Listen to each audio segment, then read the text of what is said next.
Quando o faraó morria, alguns servos eram estrangulados enquanto outros eram envenenados. À medida que caíam mortos, eram enterrados em túmulos ao lado do rei, junto com algumas de suas concubinas e até seus cães. Isso era feito para que todos pudessem acompanhá-lo na vida, após a morte, e continuassem a servi-lo. Centenas foram sacrificados dessa forma, garantindo que o faraó fosse bem cuidado mesmo depois da morte. Outro caso, um homem matou sua esposa, mas nunca foi preso. Ao chegar em casa, encontrou a mulher com outro homem. Quando o amante foi embora, o marido pegou um pedaço de gelo da geladeira e o afiou até que fosse capaz de cortar pele. Ele se escondeu atrás da porta e, quando a esposa se aproximou, cravou a lâmina de gelo em seu peito. Quando a polícia chegou, encontrou o corpo, mas não havia nenhuma arma do crime nem impressões digitais. E mais uma curiosidade: uma única gota caía, atingindo a testa do prisioneiro. Depois outra e mais outra. No começo, era apenas incômodo, mas o prisioneiro estava amarrado, completamente imóvel, e as gotas continuavam caindo, sempre no mesmo ponto. Com o passar das horas, a pele ficava em carne viva. Cada gota ardia. Elas caíam lentamente, uma a cada poucos segundos, mas a torneira se fechava em momentos aleatórios, deixando o prisioneiro ansioso, esperando pela próxima, até que, aos poucos, perdia a sanidade. Ao espirrar, ela rompeu um disco da coluna. Quando ele colapsou, um nervo ficou preso entre duas vértebras. De repente, ela não conseguia mais se mover. Mesmo após 3 cirurgias diferentes, continuava sentindo dores extremas. Durante 2 anos, ela ficou acamada, precisando de analgésicos tão fortes que causavam alucinações. Mas, finalmente, os médicos inseriram uma espécie de gaiola plástica ao redor da coluna, aliviando a pressão sobre o nervo comprimido. E, em apenas uma semana, ela já estava andando novamente e tomando muito mais cuidado com seus espirros.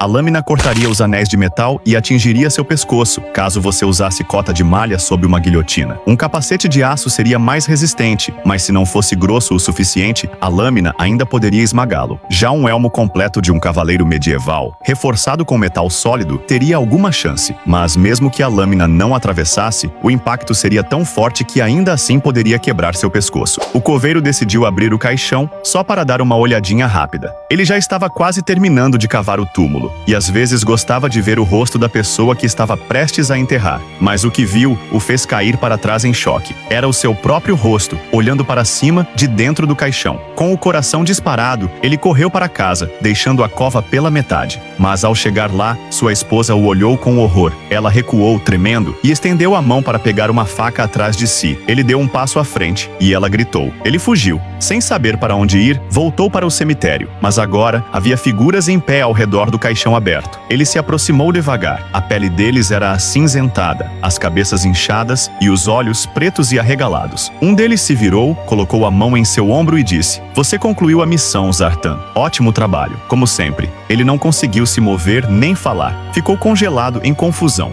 A figura suspirou. "Pobrezinho, você ficou tempo demais aqui embaixo." Ela então tocou seu rosto e começou a puxar. A pele dele se soltou como tecido, e por baixo dela, ele era um deles. Ele disse a babá que havia um monstro debaixo da sua cama. Ela achou que era apenas imaginação da criança. Então, para tranquilizá-lo, ajoelhou-se para olhar embaixo. Mas em vez de encontrar apenas poeira e brinquedos, ela viu um homem adulto deitado no escuro, olhando fixamente para ela. Assim que ela o viu, ele pulou, a derrubou no chão e saiu correndo da casa. Ele correu o mais rápido que pôde, mas não demorou muito para ser capturado e enviado para a prisão.